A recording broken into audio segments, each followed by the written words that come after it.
अस्सलाम वालेकुम, मैं हूं इरफान समोर। नाजरीन, पाकिस्तान की सियासत में गुज़श्ता चंद घंटों के दौरान जिस तेजी के साथ डेवलपमेंट्स हुई हैं, पाकिस्तान की सियासी तारीख में इसकी मिसाल नहीं मिलती।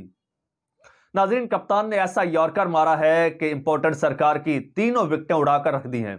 एक विकेट तो उड़ते हुए सिंध तक जा पहुंची है, जहां जरदारी साहब विकेट को लिए सर पकड़कर बैठे हैं। मियां शहबाज शरीफ को तो समझ नहीं आ रहा कि आखिर हो क्या गया है। वहीं पर बड़े मियां जो लंदन से अपनी बेटी को साथ लेकर सैर सपाटा करने इटली गए थे, वहां पर सर पकड़कर बैठे हैं कि यार ये इमरान खान का ये सवाल तो आउट ऑफ सिलेबस आ गया। जहां ये सारी कशमकश चल रही है, वहां पर एक बहुत बड़ी डेवलपमेंट हो चुकी है जो आने वाले चंद घंटों में वो डिस्क्लोज होने वाली है। उसकी मुकम्मल तफसील मैंने हासिल कर ली है, वो आपके साथ शेयर करूंगा। आप यकीनन वो सुन के चौंक जाएंगे कि यार इतनी बड़ी डेवलपमेंट हो गई, पसे पर्दा इतना कुछ हो गया और हमें पता ही नहीं चला। वो सारी तफसील मैं आपके साथ शेयर करूंगा, लेकिन उससे पहले अगर आपने अभी तक मेरा चैनल सब्सक्राइब नहीं किया तो इसे सब्सक्राइब जरूर कर लीजिए। बेल आइकन पर भी क्लिक कीजिए ताकि आपको हर नई आने वाली वीडियो टाइमली मौसूल हो जाए। नाज़रीन, इंपोर्टेड हुकूमत ने सोचा भी नहीं था कि उनके साथ ऐसा हो जाएगा, और ऐसे वक्त में जब उनके अब्बू जो हैं वो घर छोड़ के जा चुके हैं। उनके अब्बू रिटायर्ड हो चुके हैं। जी हां, उनके अब्बू अब नहीं रहे। उनका अंपायर, जाती अंपायर जो हर आउट पे नो बॉल कर देता था, वो अब नहीं रहा। जो आउट किए हुए खिलाड़ियों को भी पवेलियन से वापस लाकर विकेट के आगे खड़ा कर देता था क्रीज पर, अब वो नहीं रहा। अब ये यतीम हो चुके हैं। इंपोर्टेड हुकूमत यतीम हो चुकी है, और अब जो अंपायर आए हैं वो अंपायर मुकम्मल न्यूट्रल हैं।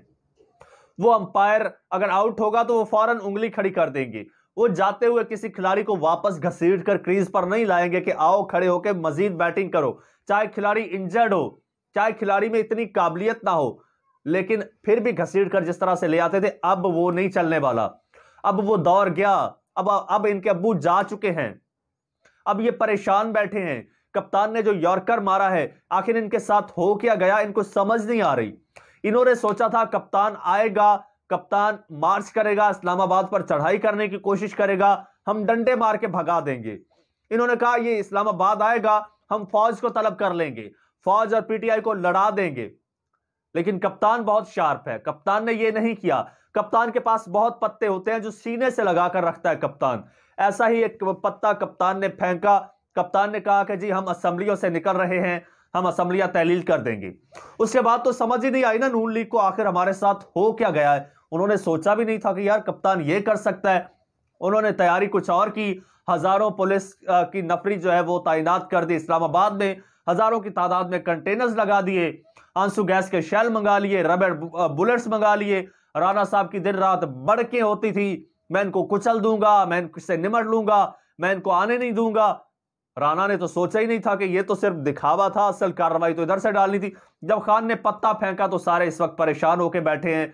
और इस वक्त जो है वो जमान पार्क इस वक्त पाकिस्तान की सियासत का महवर बना हुआ है। सबकी नजरें इस वक्त जमान पार्क पर हैं। मीडिया हो, अवाम हो या फिर सियासतदान हो, सबकी नजरें इस वक्त जमान पार्क पर हैं, क्योंकि जो भी फैसला होना है पाकिस्तान की तकदीर का, पाकिस्तान की सियासत का, आने वाली हुकूमत का, वो जमान पार्क पे होना है। क्यों?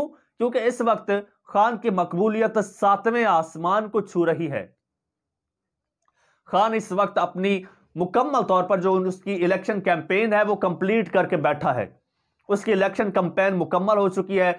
उसका नैरेटिव इस वक्त बहुत मजबूत है, और जब भी इलेक्शन होता है, आज होता है, 4 दिन बाद होता है, तो कप्तान की जीत यकीनी है।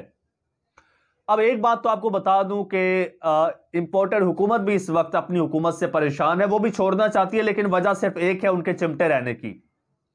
उनको समझ नहीं आ रही कि अब वो नैरेटिव क्या बनाए। अवाम में जाएंगे तो जलील हो जाएंगे, अवाम में जाएंगे तो रुसवा हो जाएंगे, अब अवाम में जाएंगे तो इनको जूते पड़ेंगे।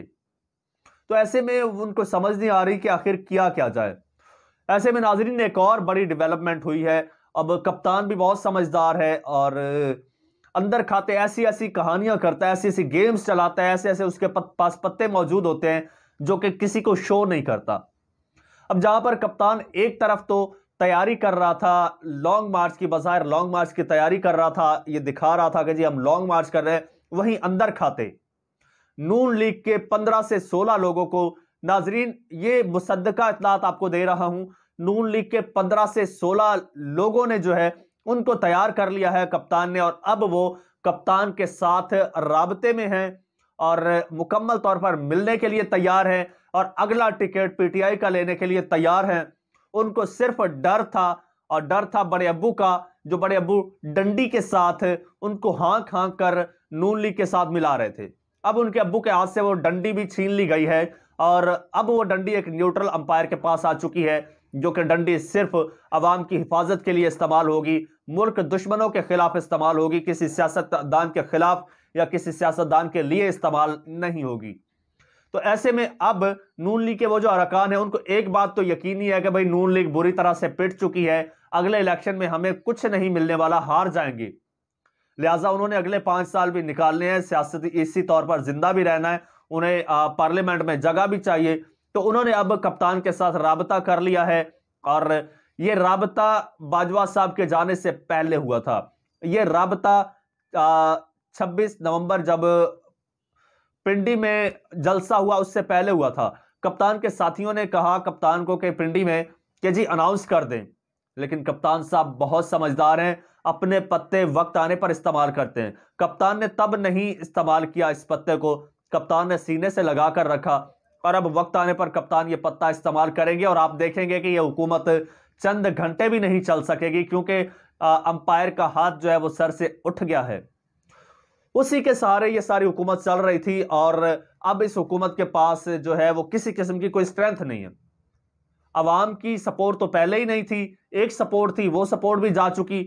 अब ये देखिए कि अब ये ओपोजिशन जो दीगर इत्तेहादी जमातें हैं उनको किस तरह से साथ मिलाएंगे, अपने लोगों को किस तरह से मिलाएंगे, जो इमरान खान के साथ मिल रहे हैं उनको किस तरह से वापस लाएंगे। क्या ये मुमकिन है? नहीं, बिल्कुल ये मुमकिन नहीं है इनके लिए वापस लाना अवाम इन लोगों को, क्योंकि अब इनके पास कोई क्रिज्मा नहीं है, कोई ऐसी चीज नहीं है जिसकी कोई ऐसा लालच नहीं दे सकते। परवेज इलाही को बहुत लालच देने की कोशिश की और परवेज इलाही नहीं माने। परवेज इलाही को पता है कि मेरा मुस्तकबिल जो है वो पीटीआई के साथ ही जुड़ा हुआ है, ये तो जलील हो चुके हैं।